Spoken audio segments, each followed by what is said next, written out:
We've got a cross post from the Legion Strength and Conditioning podcast today. This is an interview I did with Phil Mansfield at Wadapalooza in Miami. Phil is there coaching Sarah Sigmund's daughter. He's been her coach for a little while now. Sarah is a multiple-time CrossFit Games podium finisher, and Phil has been working with her on essentially rebuilding her as an athlete, which is pretty fascinating. Some good documentary-style stuff on YouTube about that. And Phil and I had a discussion on a lot of details of what that actually looks like, right? Usually on the Legion podcast, we get a little bit more detailed and in the weeds as far as training concepts and all that kind of good stuff. But I think some of the concepts here are applicable not just to people who are interested in CrossFit, although we do kind of go down the rabbit hole a little bit as far as some ideas surrounding training and pacing and movement quality and everything like that. But big picture stuff here, thinking about a lot of stuff related to mindset, which gets really messy for people when they're thinking about how to approach that the concept of mental toughness and mindset and training is one of the most misunderstood concepts out there. So end of the discussion is mostly about that. If you like this kind of thing and you're not already subscribed to the Legion podcast, go ahead and add that to your feed as well. It's mostly roundtable discussions with myself, Luke, and John on some of these details of training. And we occasionally have interviews like this one, which when I think they're appropriate, I'll cross-post them into this feed as well. All right, I hope you enjoy it. Welcome to the Legion Strength and Conditioning podcast. You can check us out at legionsc.com or follow us on Instagram at legion.sc. Oh, it's a proper coffee, by the way. It's, I saw the little cup and I was like, this is the European. Yeah, so I didn't know what to order, so I was just like, I'll get you the same as me. Yeah, totally fine. What's your I don't know what the right word is. Poison. Yeah, what poison do you pick? There is. I mean, I don't think it should be called espresso. I think it should be called coffee. I think when you go to Italy, for example, you order in cafe, then you get an espresso, and if you want anything other than that, you need to specify I would like a long coffee or a I'd like a stupid American coffee. Which is? Oh no, I mean that's just probably yeah, exactly. So for me, with the cycling background, we are coffee enthusiasts, but it's espresso only and single shot for the intensity and the flavour. There you go. I was in Germany for about 2 weeks in September, and definitely had many of these. Yeah. But you can't function without it. Like the cyclists say, you can't ride intervals without espresso. There you go. It's a true cultural paragon. Yeah. So if we think about the concept of fast tracking an athlete in a sport, right? So whether that's CrossFit or cycling or whatever, there's certain things that you can do to make that athlete very good before they're prepared to necessarily be good in terms of like having the base of support of, in CrossFit we can talk about like aerobic system, we can talk about technique, we can talk about understanding of pacing, all that kind of stuff.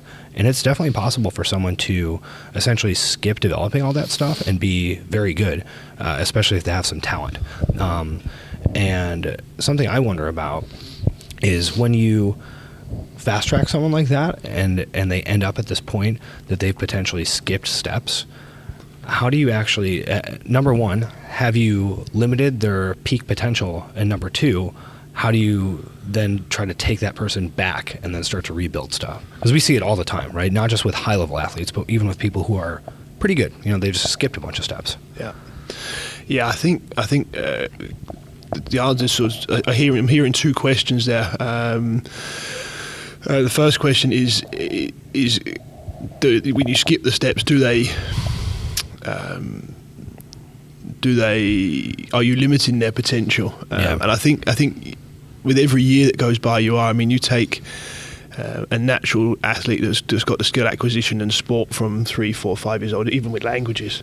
When you pick up, sort of research sort of dictates that when the guys are speaking languages or growing up multilingual, languages is more natural for them, and sport is exactly the same. I think there's something you miss I often say by the time they're 7, 8 years old, it doesn't matter what they're doing, and it shouldn't be competitive, but throwing a ball, jumping on a trampoline, kicking a football with dad, it doesn't matter what it is. I think there's a natural sporting development, and I think for every year that passes by from 7 years old that you're not involved in some kind of motor skill based activity, you'll degrade, and then it's difficult to pick up from there. And I think that transfers in any sport and upwards. And I think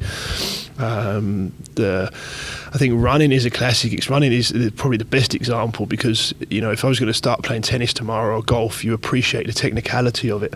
So you accept that perhaps I need 3 years to learn to hold the club, to swing the club. But with something like running or shifting load, the brain doesn't sort of compute that it's just as technical as golf or it's just as technical as swimming. Because I'm not going to drown and because I'm going to miss the ball, I appreciate I have to do the skill work, the skill acquisition work. Whereas running, lifting, I can just jump in and do it. And the later that skill acquisition phase begins, the sort of inter and intramuscular coordination, intramuscular sort of control, and just that whole thinking sport, and having that, you can almost sort of, in conversation with athlete, you can pick up instantly, oh, this is a lifetime athlete. This is a guy that's been kicking a ball with his dad, or this is a girl that's been throwing a ball with the grandparents in the garden since they were 3 years old, or this is a person that lacks understanding for sport.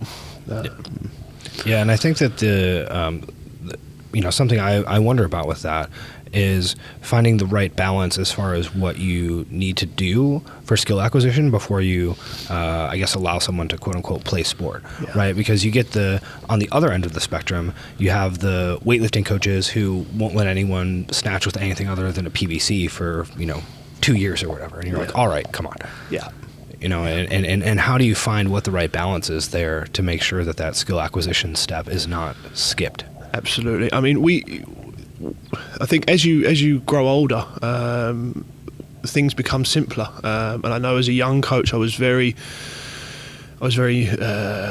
geeky and very sort of involved in the details, and I would probably be guilty of overcoaching quite a bit myself. And I think as you get older, you find simplicity in the complexity, and you get to boil things down. And one of the things I've noticed in seminars and teaching now is I would almost as my own insecurity, you'd over-explain or you'd over-emphasize different points to sort of show, I understand this. Or I think true understanding is being able to boil it down into the simplicity. And we've developed a sort of complex, sort of a very simple system where we talk about skill acquisition or threshold. And essentially, all sport can be boiled down to, am I working on a skill and I'm working on the threshold? Which one? And your initial question is, you're talking threshold based. Okay, how can we move a threshold, a 2-minute threshold, a 3-minute threshold, a 30-second threshold? And most strength or sort of all training philosophy and sort of physiology is based around time under tension. It can also be time under amount of oxygen required. So you're looking at these 10-second windows or 2-minute windows, and this is where oxygen, we sort of joke, so where oxygen meets the nervous system. So the inter and intramuscular control, how much demand is that placing on the energy stores? Because of course the greater amount of intermuscular control that's required versus what I have will use a greater amount of fuel. Same as revving the car. When you're driving, you'll burn petrol at a higher rate. So for us, the conversation is very much where does skill acquisition and threshold meet each other? Where is the two there? Do they have the intramuscular control, neurological understanding? And a classic example of it is you again, trying to keep it as simple as possible. You can sit in there breathing. Why is it that perhaps one of the most easiest exercises for athlete A, athlete B does it and he's completely out of breath doing it, where at the same weight, and they're completely out of breath because it has a skill accuracy, it has a neurological demand or requirement, but yet it has the effect on the breathing, which is essentially then crossing over into threshold. So where do the two meet? I think I couldn't answer it. I would have to have an individual athlete in front of me. But yeah, it's for me, it's just being aware as the coach, or having the coaches understand what is it I'm working on in this session. Am I developing a threshold or am I developing a skill acquisition? And when those two areas can be very simple on their own. For me, a threshold work can be sitting on a bike, working on it. Today we're going to work on a 12-minute threshold, for example, and on the other side, as you alluded to, it could be working with a bar or a PVC pipe and snatching. And at what point then as a coach do I make a decision that the threshold is at a position where, because it's the other way around, people don't get injured in the first 4 reps. It's very rare they get injured in the first. They get injured when the threshold has been pushed. So you do a 4-minute all out on the bike and you do snatching. Or yesterday, for example, we did the hands down walk to snatch. It's a different snatch because the threshold has been altered. And an assault bike is a classic example of that. Is very low skill, no skill acquisition required at all. But you do that prior to a high skill, and it's going to. Although some people do need to learn to not flare their elbows out like crazy. Of course. That's the one skill on the assault bike. Remember, keep your elbows down. What are you doing? Yeah.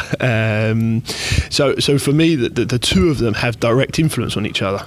The skill acquisition will always affect threshold and vice versa. So I like to just separate them out completely and say, look, when we got a capacity and sort of the threshold capacity to be able to work, and on the same time we have the desired skill acquisition, it's first at that point I feel like we should start to begin to blend them and say, how do these two coexist?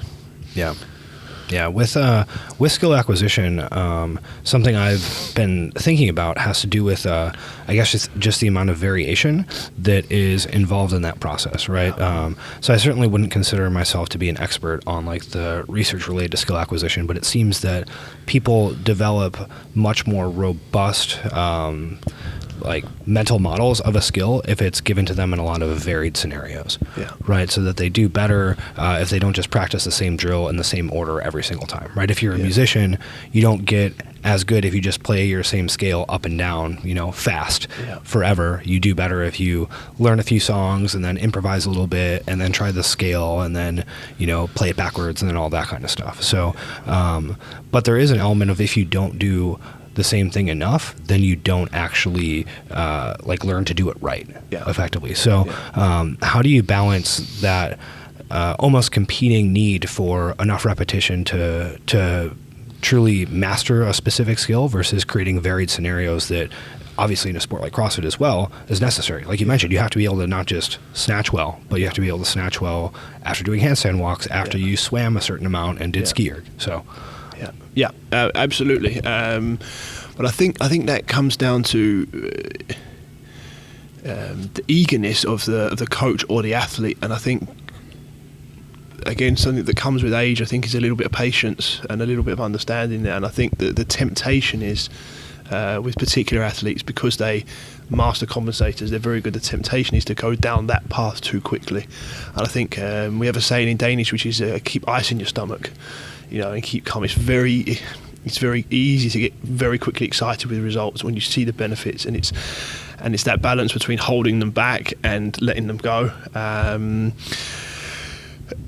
I completely agree with you. The variations. I mean, we work very much on the sort of 3-dimensional biomechanical model where we try to incorporate as much as possible. We just have the appreciation that the second we put that under demand, or for example, we use the dreaded word for time, everything changes. And in the old days, we say when the foot hits the floor, everything changes. Where now we say once we say for time, everything changes. And it's just, is there transfer over from the work we're doing? The second we say for time, is there transfer over from the technical work we're doing? And if there is, we're happy to go down that path. I mean, in the old days, when we're doing sort of track sessions, we would, the athlete would say, right, what we're doing, we're going to do 50 meter sprints. How many am I doing when you lose form? So from the coach's perspective, we'd be watching them and go, right, okay, 6, bang, you're losing form. Swimming now is a classic example. We'll pull them out of the pool the second we feel like they're losing their technique. And I'm very much using that philosophy when I'm one-to-one coaching with the bigger athletes. Is that's not looking good now, we stop. Rather than we're going in today to do 4 times 8, and it has to be 4 times 8. And then the athlete can very easily not just get caught up on, the specific prescription that they have to do, which I think for a lot of athletes, which is a beneficial trait to a point, is they're going to die to accomplish what's written on their paper or sent to them in an email. It's like, okay, this is my assignment. I will die to complete it. But it's also, understanding that their goal isn't necessarily to do a specific number of intervals or hit a specific time on them. It's to create a certain adaptation. Yeah. Right? It's like we want a stimulus out of the Absolutely. session. We don't want the session to be completed. Like those are not the same thing. No. I think I completely agree. I think there's two things that I'd like to come in with. Is the first one is I'm a great believer in we're always training something. You're always getting better at something. Everything you do is improving something. Now, if that's a negative pattern or a positive pattern, you're improving that. So if you are doing something badly, it's not okay. It's not just, it's fine for today. You have taken a step backwards in comparison, and you can't have one without the other. You can't be getting better at good technique and then not be getting better at bad technique if you're training it. So there you have to sort of have that understanding, or sort of thought yourself, am I going to be strong enough to call myself, especially if I'm training alone, am I going to be good enough to say, right, the quality's gone now? And I actually think that not even with the elite athletes, a lot of people can feel it and know it themselves. I think they can sense this doesn't look good. You know when you put a clean and how you catch it, you can see how you catch a clean. And then Do you think they can though? I think a lot of people actually can't. I think it's like the Dunning-Kruger effect for movement. Are you familiar with the Dunning-Kruger effect? No. Yeah. So it's a relatively famous psychological effect that's like wildly and widely mischaracterized by people on the internet talking about it. But the concept is essentially that the skill set required to do a thing well is essentially the same skill set that's required to evaluate yourself on doing it. Yeah. So people who are incompetent don't know they're incompetent because the skills they would need to evaluate their own competence are the skills that they don't have. Okay, interesting. Right? And it almost goes the other way too, where people who are competent then have the skill set to evaluate themselves, so they rate themselves lower than they actually are. Unconscious competence. It's different. It's different than that, but I think that those are probably tied in a little bit, right? So I think that a lot of people actually can't tell that they're doing it wrong, because if they could tell that they were doing it wrong, they would probably be doing it right. I don't know if I'm right, but that's my... Yeah, but I think I hear you. I don't know if... Yeah, I don't know. I think for me, I know a lot of great coaches who can explain an exercise, who can see an exercise, who have a great eye for exercise, but don't do it well themselves. Yeah, I think they understand. I think a lot of the coaches, we have a saying in England, those that can't teach. Yeah, which is why I'm a coach. Yeah, and I think some of the best coaches I've worked with are terrible athletes themselves. But because they're terrible athletes themselves, they have that analytical eye. They've had to work a little bit harder. They've had to understand things a little bit better. Where the superstar, who it's always been very natural for them. I don't know. That's interesting. I don't know. I think. Yeah, I don't know. Don't have the answer. Yeah. Well, so maybe to ask a more specific question on that then, how do you teach someone to evaluate their own movement? Yeah. Like, do you work with them on understanding, like, hey, when you feel this is when it's going wrong? Yes, absolutely. Yeah. Absolutely. And I think that's specific. I mean, with some of the athletes, they have the injuries, and as soon as they start to feel the knee, or that's the classic, as soon as your knee starts, or as soon as your hip starts, or low back, there's the time to stop, there's time to call it.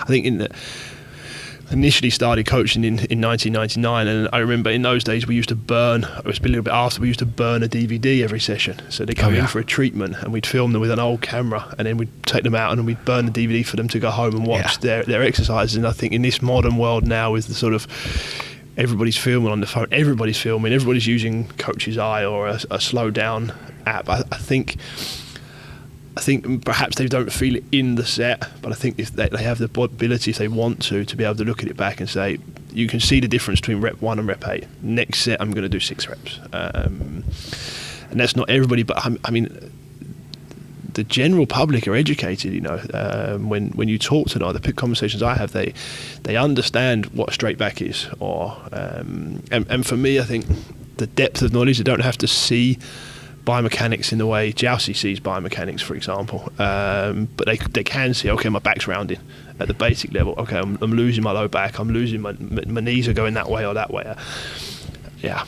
Yeah, I've had some success with trying to teach people to analyze their own videos as well, which is a little bit difficult because especially if you've been coaching for a while, you've developed an eye for it that, you obviously have some understanding, like, okay, what I see is probably not the same thing as what other people see, but sometimes it can be surprising when you're like, okay, do you see how your hip does this? And they're like, no. And you're like, okay. Yeah. But do you just look at it? Do you see it? And they're like, no. And you're like, okay, let's try it again. Do you see it? And it's a little hard, but I think you can actually give people that tool, especially if you know what you want them to look for. Yeah, exactly. I think there's again, going back to the sort of trying to keep it as simple as possible. I think we talk often about trying not to look at the forest and just trying to pick out a tree. And analyze that tree, and then once we've got understanding of that tree, we'll move to the next tree rather than just seeing a forest. I think if you ask someone, hey, look at that squat, I totally agree that people say, I don't know what I'm looking at. But if you say, hey, does his background, all I want you to look at is your back going forward. And I think also from a coaching perspective, we need to then analyze the sort of competencies of the athlete and say, look, okay, they can't see the hip, but can you see your right knee goes a lot further that way than your left knee? Yes, I can. Okay, let's start with that. For the next 3 weeks, I'm going to get you to watch that. And I think the end of the levers, especially, I think the hips, the feet are very difficult to see, but the hole in the middle of the leg, which some call the knee, is the I call it the hole in the middle of the leg. Yeah, also known as the knee. And that's quite, because it's the end of a lever. You've got two very long levers that go into it. It's why everybody sort of has the focus on, well, where's the knee going? And of course, the knee is just a direct representation of the combination of where the foot is and where the hip is. But it's a visual cue to say, okay, something's not right at the foot or the hip here. Where is the knee going? I think if we keep it again simple for people, they can see it. Yeah, because I think that's a really good point as well. That especially if you have been looking at and evaluating movement for a while, you see kind of the layers of causality, right? That the first thing that sticks out is usually not the thing. It's downstream of other stuff. Yeah. And if you're trying to teach someone that, it can be very difficult for them to not just focus on the one obvious thing, but start to understand, okay, where did this actually come from? Yeah, it looks like your knee's doing something weird, but we know you have hip impingement, so your knee's diving in because you don't have hip flexion at that area. Exactly. So, but you don't necessarily need to teach someone all of those details. You can just kind of say, hey, look for this exact thing. Yeah. Yeah, that makes a lot of sense. Yeah. So one of the questions I asked you originally, I think I asked you kind of like two long, complicated questions at once, was just about trying to get athletes to pull back once they've been fast-tracked. Yeah. Right, that's really, really challenging because people have a certain level of results that they're used to, or certain times that they're used to hitting, or weights that they're used to lifting, and they potentially have some emotional and psychological attachment to those numbers. But long term, that there's a glass ceiling on what they can accomplish. Absolutely. Doing stuff the way they're doing. Yeah. So whether that's focusing on technique rather than focusing on the amount of weight lifted, whether that's actually going slower on some of their conditioning stuff to actually build up the energy systems that you want them to be utilizing while they're doing it, that can be a tough battle because you're like, hey, you're going to have to get worse to get better. How do you approach that with an athlete? I think that the absolute most important thing in the coach-athlete relationship is communication. We use something called the roadmap, and we make sure the athlete understands the process and is heavily involved in the process. I think the old school way of I talk, you listen, hopefully is dying out. I see it unfortunately in some areas. But investing them in their own process, treating them like an adult and saying, hey, this is your business. This is your business, and we're building our business model. Our business plan is 5 years' time, we want to be here. 1 year's time, we want to be here. A give or take, of course, it's not an exact science. And making sure they have constant reminders of that process. And really, we do a lot of worksheets, a lot of work. We try not to call it psychological work because we just try to call it performance work. We're going to do performance work now. And we do a lot of sort of evaluations and evening sessions, and we have an evaluation form for workouts, and we sort of make sure that it's clear this is what we're working on. I have this you can test me on it, I might not pass it, but I have this dream that you could find one of my athletes somewhere in the world and walk up to them in a box or on a bike somewhere and say, why are you doing that now? Yeah. And they would be able to say, because I'm trying to improve this, which is a part of this, which leads me towards this. And I think once they can, two things, once they can see the process and then they believe in the process, actually I think it's quite easy. I think the challenge is getting the buy-in.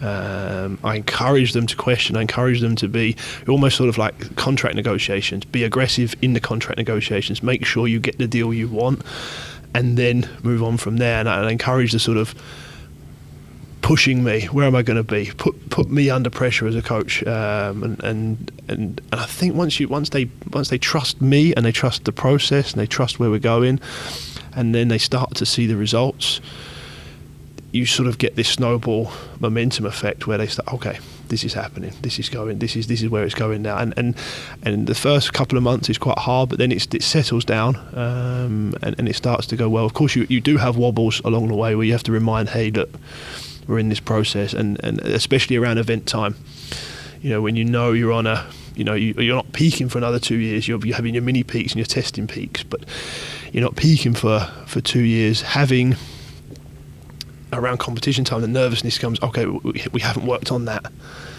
We haven't worked on that because you're fantastic at that. And there's no reason to be working on that just now.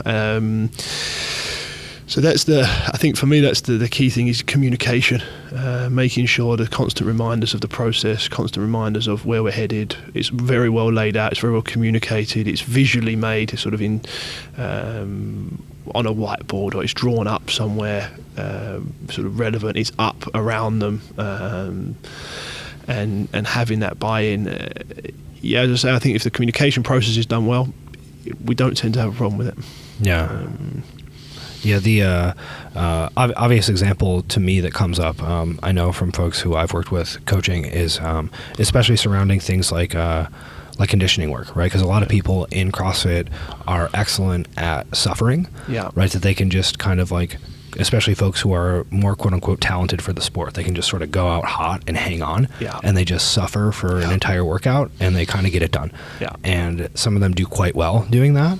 But, as a coach, you kind of look at it and you're like, whoa, okay, if you could actually back off that pace a little bit and find something more sustainable and then kick at the end if you wanted to, like that would be a totally different performance for you. But in the process of teaching them that not everything has to be suffering, they often get worse at conditioning, at least short term. Absolutely. Right? Because you're trying to get them to do stuff more, quote unquote, aerobically, rather than just kind of like digging deep and blowing up and hanging on for dear life the entire time. And to your point, it becomes challenging because they get attached to the result, and they get attached to the feeling of suffering because they feel like that's working hard. And then if you're trying to back them off, they might buy in a little bit, but as soon as they have that one workout where it's like, well, you didn't do as well as you did on that last time, right? Or you didn't stack up where you thought you would on this open workout, that's when things can get a little bit shaky, I think. I totally agree, and I think I wouldn't like to underestimate. I'd like to be very clear on how sort of deep, and I'd be happy to speak about it, but how deep that roadmap communication is and how much homework and performance work goes into it. And we're talking morning and evening. Get up in the morning, make sure you're aware of your core values, core values up around you the whole day. Make sure that you have also an understanding of why we're doing the workout, what you want to get from the workout. You mentioned stimulus earlier on. A lot of the athletes will write to me, is this workout for stimulus or is it to die? And this is for the stimulus. We're going for the stimulus in this, and the collective stimulus over a week or over a day, over a week, over a month is what we're essentially looking for. So I think I completely agree. It's very, very difficult for them, but it's attainable. But from a coaching's perspective, it requires a lot of coaching. It requires that you are present and you're on top of things. And when the wobbles come, you're sort of brave enough to sit down, look at it, and be humble enough in it and say, right, okay, let's question it, and let's question it together, and let's help you understand exactly why it is we're doing what we're doing right now. Yeah, that makes a lot of sense. Just really digging into it and trying to figure out, okay, like where is this coming from, and where do you have doubts and all that kind of stuff. Well, and especially for people for whom again, the sport gives them some sort of like money or actual fame.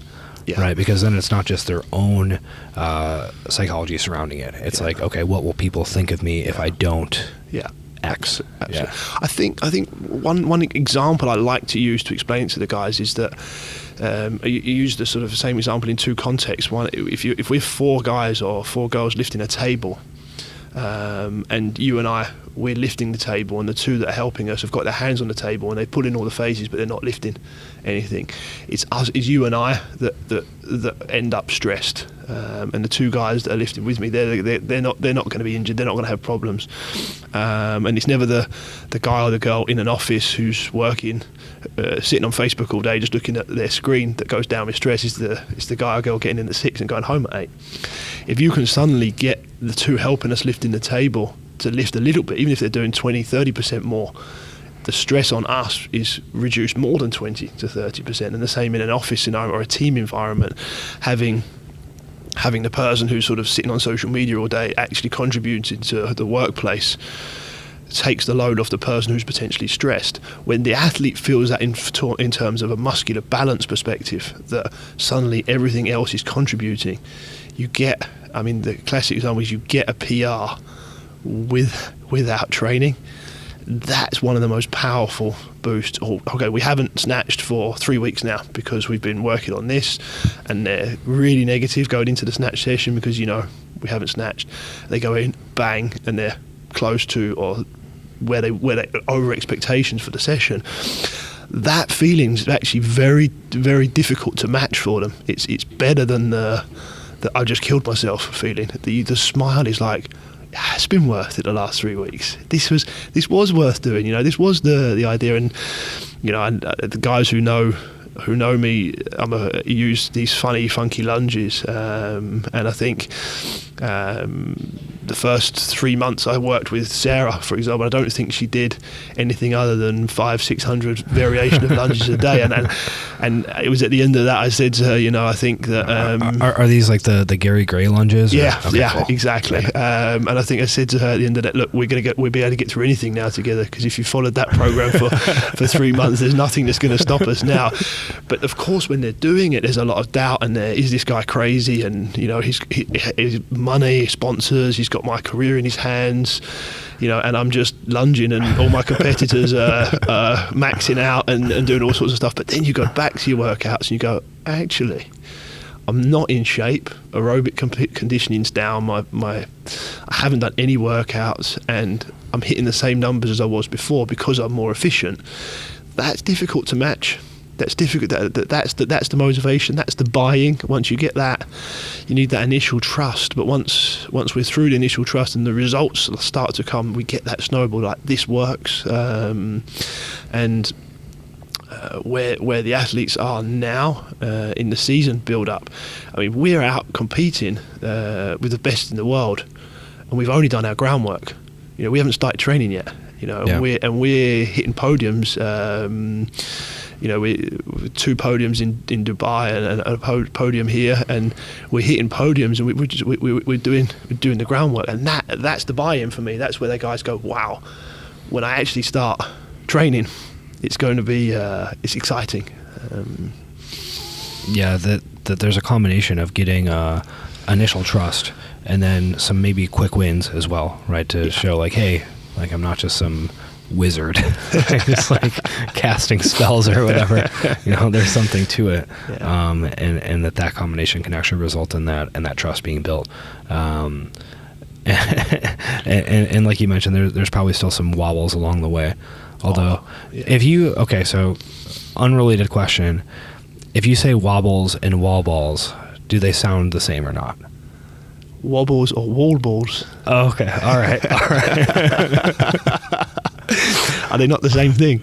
I when you first said wobbles, I was like, I thought you were just saying wall balls, because my partner John is British, and the way he says wall balls is just wobbles. Wobbles. Wait, where is he from? London. Okay, me too. Yeah, me too. No, I mean, I live in Denmark, and I'm very used to speaking with people who have English as their second language, and it's like the same as you guys, isn't it? Like English is, we have different forms of English from England and America. We don't have the same language, you know. So I try to pronunciate things differently. Wall balls. All right, so we talked a little bit yesterday about the concept of training the mind, right? And this is something that I think gets pretty easily misconstrued. People love talking about it. They're like, oh yeah, mental toughness, like motivational quotes, all this kind of stuff. And I think that there's a lot of good information out there, but people can still very easily turn it into, you know, just magic, where they're like, oh yeah, if I just write down my goals and, you know, like you mentioned, have my core values and do my visualizations and just focus and want it really bad, I will achieve X result, which is just really not how it works or what most people actually mean when they're talking about mental training. So this obviously matters a lot for a sport where, you know, you're racing other people, you have your own expectations of yourself. There's a lot of just like chaos, right? It's like you don't know events, like judges say the wrong thing to you, you know, someone says something mean to you on social media, like all this stuff is happening all the time. So what do you mean when you talk about actually training the mind? Okay, it's a wonderful question. I think it's really, I'd like to start by saying, we are the first to criticize, coaches are the first to criticize other coaches for bad coaching in terms of technique. You know, where should the hips go, where should the knees go, where should the back be? And for the most part, every coach has been on a course and every coach has been instructed into how do I coach a squat? How should a squat look? And this sounds incredibly negative, and I don't mean it in that way, but when you go over to somebody and you stand by them and you scream, come on, you can do it, get that rep up. Are you qualified to do that? I know you mean well, and I know you mean it from the heart, so please don't misunderstand what I'm saying, but we don't know that person's battle. We don't know what they've been through. We don't know their day. They might just need you to go over and say, you know what, you've done great, stop there. You know, like, brilliant session. And that's not failure, that's actually strength. And I think we have, unfortunately, muddied the mental toughness training, mental training, mental coaching, psychological, whatever it's called and branded as. We've taken it. We're taking it down a dangerous path, and for me, a bad muscle up or coaching a bad squat technique is the lesser of the two evils. And of course, you should encourage, motivate, and be good to people. You just have to be very aware of what you're saying. Like I've coached for 20 years. I would never approach anybody in a box ever and say, I think you should think about this, or I think you should do this, or should we do this, or should we talk about this? I would never, everyone would have to come to me and say, hey Phil, could you help me? I would never have an opinion about what you're doing. I have no understanding of it. And I think that's where, on the broad spectrum, where mental toughness and understanding is going slightly wrong. We all sort of feel like we're mental coaches and we need to say that one, the classics, we need to say that one thing that's going to change your life. And you know, I feel like a lot of the coaches that I told you feel like, I want to be the coach that makes a difference. It's meant with love and it's meant in a good way, but I want to be the coach that makes the difference in this person's life. So I'm going to say something today that changes their life. And the fact of the matter is, you're never going to do that. You're never going to be able to say, before we go out to a workout, you know, we can be regionals or games or somewhere else, and we go out for a workout, there's this desire inside you as a coach to say something at that moment that's going to change the world. And the reality is, there is nothing you can say. If you haven't already done it, if it's not already been done from home and the work's been done, for me, it's just have a look, say, you know, it's just a look. If you've done it right, you just need to look at each other. Sometimes the most powerful motivation is just silence. Silence is the underused, most important element from a sort of day-to-day coaching perspective. On the flip side, then the long work, the sort of periodized mental training where you actually are working towards something. For me, mental toughness is nothing other than organization and structure. I walk in the morning with my shirt untucked, my hair a mess, breakfast hanging out the side of my mouth. We get to lunchtime and everybody pulls out a lunchbox and I say, I forgot my lunch again. And everybody instantly, or somebody, classic example, somebody no reps, somebody doesn't move a chest piece in a workout if we're going that way, and they're instantly sort of branded as mentally weak. Or need work on their mental game, but couldn't be further from the truth. These are some of the toughest people mentally in the world. They just made a mistake, and it's always down to organisation. It's always down to structure and how you organise thoughts, rather than like, for me, the term mentally tough and mentally weak it doesn't exist. I think it's a terrible misunderstanding of the beautiful mind, how wonderful our mind is. To classify someone as weak because they forgot their lunch, or classify someone as strong because they were able to push through a workout, push through an extra rep, is a total misunderstanding of how the brain works and the intricacies of the mind. Where on the flip side of that, I walk into that same meeting and I put my lunch out, I put my notepad out, my pens by the side of me, and I have everything ready. They instantly look at me and go, "Wow, this is a guy who's got control of himself." The fact that I'm dying inside, and the other guy who turns up, with the shirt untucked, is actually probably the happy guy who's, just having a bad morning, but instantly gets classified and put in a box. And then once you get this label, and we see this with sort of understanding of children and child development, once parents or coaches or peers give you a label, you start playing to the label. So you start, okay, I'm the stupid, my brother's the clever one and I'm the stupid one. Well, if that's what mum and dad think I am, and mum and dad mean it in the nicest way. He's not so quick, this one. He's not so sharp, this one. And they start to play that. They start to think, well, that's me. So they start to sort of use that tag and play up to that tag, and that accelerates and snowballs, and they start to actually become that person. And I think the first thing for us as mental coaches is, let's get some organisation and structure in their life. And once you get some organisation and structure and things are actually happening, they start to stop playing the role they've been given by media, by press, or by parents, or by coaches, or whatever that may be. And they start to understand who they are as a person. And they actually start to find out, I'm pretty cool. They actually start to think, actually, I'm not like that at all. I'm actually quite a nice guy, or I'm quite a good person. And I think that then you start that momentum and that snowball. Sorry, I've talked for a long time there, but yeah. Yeah, I mean, these concepts of identity and everything like that can really impact how someone is performing, not just in terms of like a stress situation, but how do they actually perform day to day in training, right? We were talking earlier about actually getting a specific stimulus from a training session, right? That's super important. Yeah. And if you have some misconception about yourself and your role, or you're trying to prove yourself or something like that, that can always be kind of chipping away at not getting results that you want in training, right? It's like, if you are identifying this way, and that's impacting your pacing because you're trying to prove something, or that's impacting your whatever focus during a training session because you're worried that someone might think something about you or whatever, then that not just impacts you on the competition floor, but it impacts every single day that you're in the gym trying to get stuff done. And ultimately, we're creatures of habit. And I think our habits we take with us on a competition floor, and what we're training is what we are. And if we're training these negative patterns, and we're having these thoughts in training, we're having these thoughts when we're going shopping, and we're 5 minutes behind in everything we do for the whole day, you carry that onto the competition floor with you, that organisation and that structure. And I think we just have to be very careful how we, as you say, how we classify people. I mean, I always ask me, what qualifies me to make that opinion now?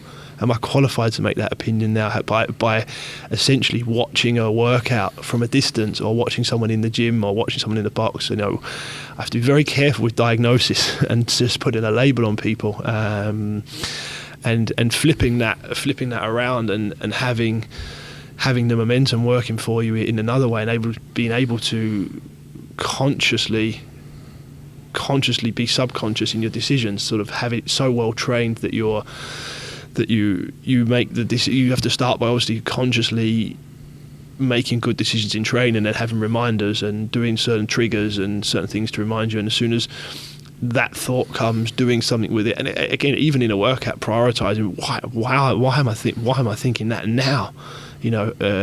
For me, I'm happy to stop the workout, make a small note, go back to the workout afterwards, sit down with the athlete and, okay, why do you think that, and how did that come in, and what was the reason for that coming in at that point? And for me, the first step is once they start thinking in the workout, you're already winning. Because, okay, I had a thought in the workout rather than just I took my head off my shoulders, put it under my arm and went and had some problems. So having that sort of afterwards, they'll write down, I felt good, knees felt good, and I squatted 120 kilos. And no one writes down, but I hated myself through the whole set. or had really positive thoughts, or my mind drifted off to what I'm having for dinner tonight. And for me, if we're going to organise thoughts and have that structure to our thoughts, it's essential that we also get that feedback. So how do you help athletes create structure and organization for their thoughts? So, I mean, to maybe focus the question a little bit, you're in the process of getting a psychology degree? Yes, is that correct? I am. Yeah. Yes, I am. So I'll say first, I don't actually know what I'm talking about, but we can use like the DSM as an example, right? So for those who don't know, the DSM is sort of like the psychology book that has diagnoses for all the common psychological problems, right? And it has a lot of criteria. A lot of them are sort of like 9-point checklists. If you have 5 of these 9, you are X, right? And so with something like that, it helps to organize your thoughts, right? Because then you have patterns, so you can pattern match potential issues, and you can say, okay, here's a checklist, yes or no, whatever, and then based upon that, if you're able to make some sort of diagnosis or pattern match, you can have some sort of idea of what you want to actually work on with an individual. Yeah. But the dark side of that then is that if you label someone, then that can sort of feed into the negativity of, okay, well, I'm this, or as a potential practitioner, then you're stuck on a specific diagnosis, and especially in psychological disorders, a lot of them are, kind of big buckets, and it's not necessarily the same thing. It's not like, oh yeah, you tore your meniscus. It's like, there's a bunch of different people who fall in this bucket, and they're not all the same. Exactly. So how do you balance that need to have organization and pattern matching with the ability to be gray for each individual and sort of understand them as a person and not force them into a specific bucket? Yeah, I think the very important thing to say is you have the best psychologists in the world still don't know. So we know 0.1% of what there is to know of the human brain. So you and me arguing over a point of the brain, we're arguing over 0.0001%. So the first thing we have to appreciate and understand is there are no one who has the answer. All we have is coincidental. We have sort of empirical evidence, but a lot of it is anecdotal. It's visualized. It's someone's opinion on what they've seen and what they've coded through listening to conversations and analysing people. So I think it's very important to start with that. So giving somebody a label of something is just arrogant, because I'm in no way.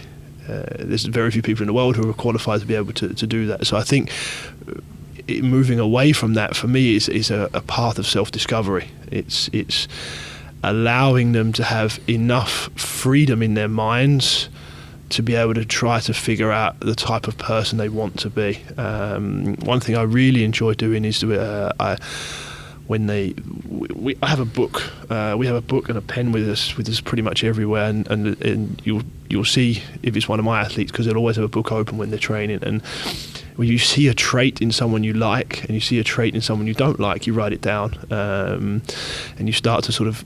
We use something called "I am a person that," and you'll be standing in line at Starbucks and somebody will say something in front of you which will irritate you, and you feel like I shouldn't have been annoyed. I'm a person that gets irritated when someone in Starbucks is talking on their phone, and there's no meaning to it, there's no relevance to it. It's just that's who I am. I felt anger today, I wrote it down, and accepting that we should feel anger 5 times a day, we should feel frustration 5 times a day, we should feel happy 5 times a day. That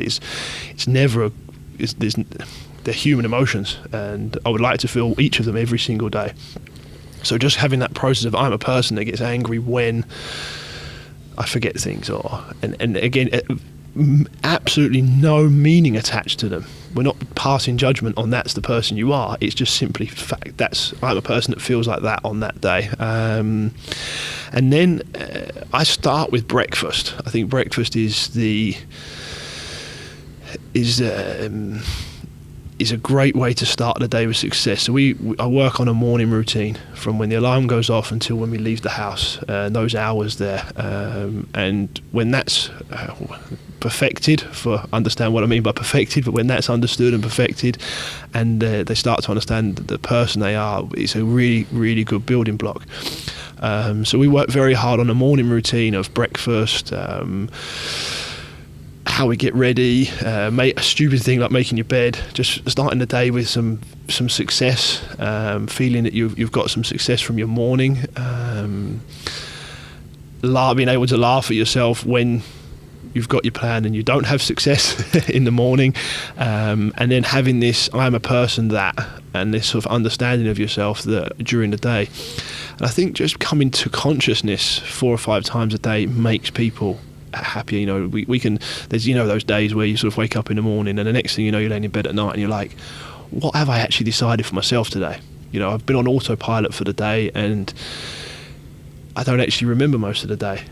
Was I conscious over what I was saying? And just having these 3-4 times a day where it's no more than 15 seconds writing down in your book that I'm a person that does this, I think for me is the start. It goes deeper, but for me that's the sort of 2 things we're working on is the self-discovery element of it again, and then not attaching opinion to I am a person that. Like, it's important to say it's not a bad thing that you felt angry in Starbucks. It's just how you are. So they get used to being able to analyze their own thoughts and feel their own thoughts and be allowed to feel their own thoughts, and then start the day with some structure. Yeah, so it's not just, meditate for 10 minutes in the morning. It's to actually create that metacognition, I guess, meaning just ability to reflect on your own thought process at specific intervals throughout the day. And then, like you mentioned, remove the emotion from it. Yeah. Right. It's developed the capacity to be self-reflective and not have either positive or negative emotion attached to that. Yeah. Or even if you do have that emotion, recognize that the emotion is separate from the observation. Absolutely. And I think that we can be very, very judgmental, and we're very harsh on ourselves, and we're very critical of ourselves. And I think just speaking personally, one of the best things that has happened from me coaching people and helping people to organise their thoughts and the performance work is I actually find out that I'm not on my own with my thoughts. You know, everybody else hates themselves a little bit every day, you know, and everybody else has a 10-minute period during the day where they think, oh, me again, you know, and everybody else has a 20-minute period during the day where they think, wow, I feel good. And is it a bad thing that I feel good and then I felt bad? Am I up and down? Do I have a problem? You're just normal. You're just a normal person. And what's amazing is because no one will speak about it, because it's weak to say, you know what, I don't feel good now. I'm having 10 minutes where actually I don't feel great. Because no one says that. We sort of have this misconception that I'm the only one feeling this at this moment in time, and so we try to block it out, we try to hide it, we try to barrier ourselves from it, and then it escalates and it becomes the voice that won't go away, and that becomes 10 minutes, becomes 20 minutes, becomes 30 minutes, and it becomes a very negative spiral where on the flip side you turn around and say, I wonder how many other people in this room now are having the same 10 minutes I'm having. And probably 60% of them are, and you sort of think, well, okay, well, I'm not. I know it's strange. Why should it matter that I'm not on my own? But it does matter. There's sort of the solace in the fact that why I want other people to suffer, I'd never know. But the fact that someone else is suffering makes my suffering easier. And just having that I'm a person that does this, and that's very normal, and that's allowed, and helps massively. It helps massively. And then with some success, that's success on its own, to be honest, but then having some success thrown in basic daily structures like eating breakfast properly, getting that, it's very simple things, but having those points nailed down, starts a very positive cycle forwards. And then how do you translate that type of metacognition again to training and competing, right? Because having that self-awareness, throughout the day and just your emotions is very helpful. But in the middle of a training session or in the middle of competition, you want some ability to reflect on how you're feeling and how things are going, and take inventory of like, all right, am I hitting the whys of my training session that I should theoretically know? When I'm competing, am I where I should be relative to what I think my pace is? How do I feel relative to the whole the day that I have ahead of me? But you don't want to get trapped in thinking too much. Yeah. So how do you find that balance? Absolutely. I mean, I think that's quite a simple answer, and that is exactly the same as the first time I walked into a box. I could squat 60 kilos, and 3 years later I could squat 180 kilos. And being in the final event at the games with 5,000 people watching, and everybody else is there, is your 180 kilo squat, and laying in bed in the morning thinking about how your day's going to be, or in the line to get coffee is your warm-up squat, and having your thoughts there. And for me, the mental processes aren't any different. They're just heavier, as in a squat would be. So again, it's the habit, and I genuinely think it becomes habit. For me, I'll never put the pressure on, right, this has to transfer to when we're competing. It just happens itself. It becomes habitual that you self-analyze. It becomes habitual that you actually, once you are able to think, well, that's just how it is now. That's how I feel, and that's how it is at this point in time. Okay, I thought I'd be second at this point in the workout, and I'm sixth. That's how it is. Like, once you get to that point in, this person in the queue in front of me is annoying me. That's how it is. It's exactly the same as I'm 4 places down. That's annoying me, but that's how it is. And I think the cognitive processes aren't any different.